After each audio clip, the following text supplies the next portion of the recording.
Hello বন্ধুরা, আজকে ভাত বাড়া হয়ে গেছে। শসা, পেঁয়াজ আর এই যে আমের জেলি, আমের এই যে জেলি বানিয়ে রেখেছি রোজ খাওয়ার জন্য, পাশে দিয়েছি। আর মাখবো এখন আলু আর নিম পাতা। এই যে নিম পাতা একটু সর্ষে তেল দেবো আলুতে, আর একটু দেবো, একটু নুন দিয়ে ভালো করে মাখাবো। এইভাবে ভালো করে মাখিয়ে নিয়ে নুন তেল দিয়ে, তেলটা একটু বেশি দিতে হয় নিম পাতা ভাজাতে। আজকে আর কিছু রান্না করিনি, শুধু ভাত আর করেছি পেঁপে আলু দিয়ে আর এই যে গোটা রসুন দিয়ে চিকেনের ঝোল। এখন বাটিতে দেব।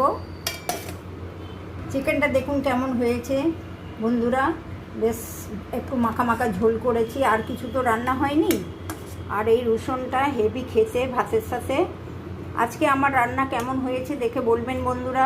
ভালো লাগলে আমার চ্যানেলটাকে একটা সাবস্ক্রাইব করে দেবেন।